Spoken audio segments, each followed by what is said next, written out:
Hello students, आप कैसे हैं? आई होप कि आप लोग अच्छे ही होंगे।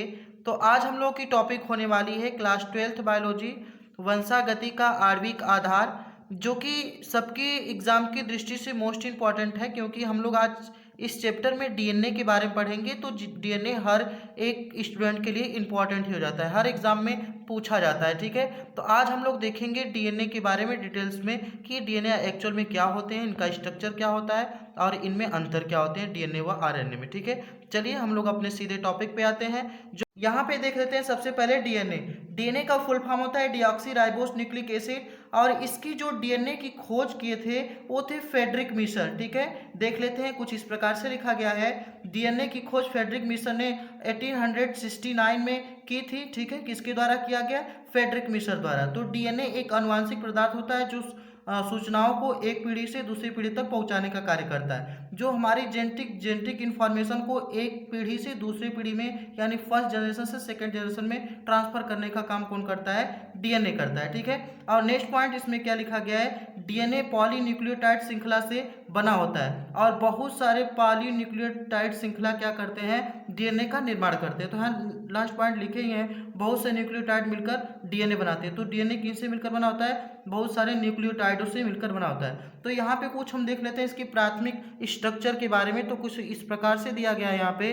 तो जो न्यूक्लियोटाइड होता है तीन पार्ट में डिवाइड होता है। पहला होता है पेंटोज शर्करा, दूसरा होता है नाइट्रोजनी क्षार, और तीसरा होता है फास्फेट ग्रुप। ठीक है, जो पेंटोज शर्करा होती है इसके एग्जाम्पल होते हैं डीऑक्सी राइबोस पेंटोज शुगर, जबकि नाइट्रोजन क्षार दो भाग में डिवाइड हो जाता है, प्यूरिन और पिरिमिडीन। जो प्यूरिन में एडेनिन व ग्वानिन आते हैं, जबकि पायरिमिडीन में क्या आते हैं? साइटोसिन व थाइमिन आते हैं। ठीक है, जो यहाँ पे हम कुछ इस प्रकार से दिखाई दे रहा होगा। और फास्फेट ग्रुप में फास्फोरस पाए जाते हैं। और जो एडेनिन होता है, देख रहे हैं कोष्टक में यहाँ लिखा गया है, जो एडेनिन होता है वह थाइमिन के डबल बॉन्ड से जुड़ता है, जबकि ग्वानिन ट्रिपल बॉन्ड से जुड़ता है साइटोसिन के साथ। ठीक है, आई होप कि आपको ये समझ में आ गया होगा, बिल्कुल नॉर्मल ही है।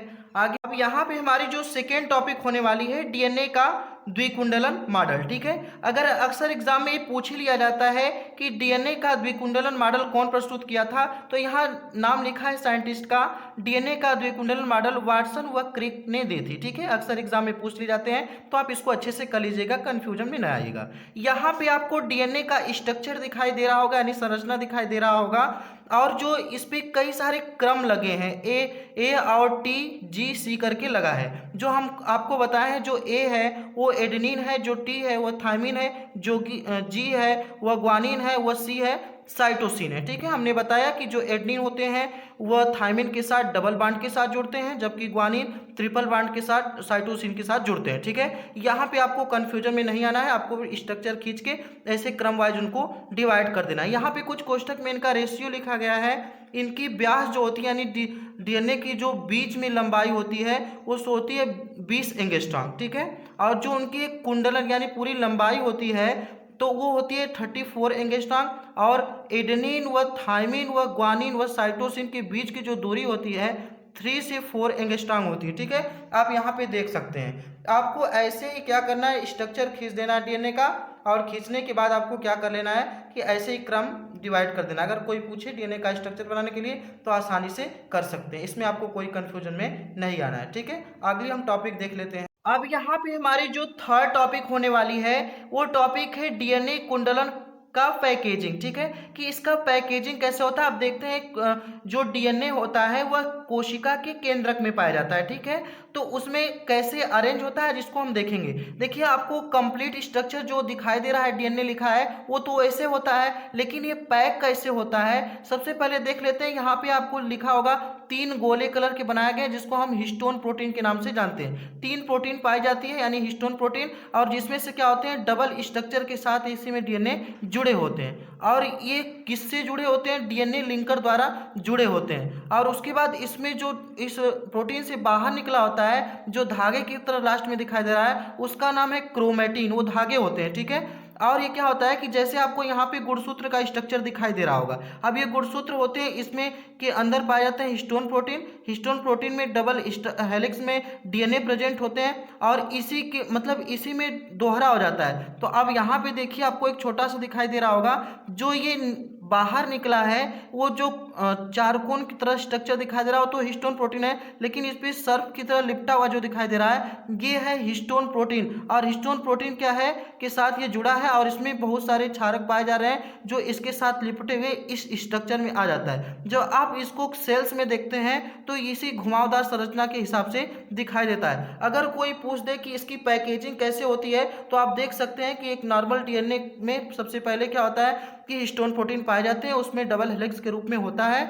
और वो डीएनए लिंकर द्वारा जुड़े होते हैं जो कि उस डीएनए लिंकर द्वारा जुड़ के हिस्टोन प्रोटीन पे डबल हेलिक्स का मॉडल प्रस्तुत करते हैं यानी बना लेते हैं। और यही क्रिया क्या कहलाती है, डीएनए का पैकेजिंग। और डीएनए कहाँ पाए जाते हैं, सेल के यानी कोशिका के केंद्रक में पाए जाते हैं यानी गुणसूत्रों पर। यहाँ पे आप स्ट्रक्चर देख सकते हैं, शुरू में कैसा था आप इसको। अब यहाँ पे हम देख लेते हैं डीएनए व आरएनए में अंतर। अक्सर ये हर एग्जाम में पूछा जाता है, मोस्ट इंपॉर्टेंट टॉपिक। आप देख लेते हैं कि बहुत ही नॉर्मल वर्ड है, आपको देखने के बाद डाउट नहीं रह जाएगा। तो देख लेते हैं कि डीएनए व आरएनए में अंतर क्या होते हैं। तो डीएनए का सबसे पहले डीएनए में फर्स्ट पॉइंट मैंने लिखा इस प्रकार से कि डीएनए का पूरा नाम होता है डीऑक्सी राइबोस न्यूक्लिक अम्ल, जबकि आरएनए का पूरा नाम होता है राइबोस न्यूक्लिक एसिड। ठीक है, जो डीएनए में सेकेंड पॉइंट हमने कुछ इस प्रकार से लिखा, यह कोशिका के केंद्रक में पाया जाता है, जबकि आरएनए कोशिका के द्रव्य में पाया जाता है, वो भी सेल्स में लेकिन वो लिक्विड फॉर्म में द्रव्य में पाया जाता है। नेक्स्ट हमने डीएनए में थर्ड पॉइंट लिखा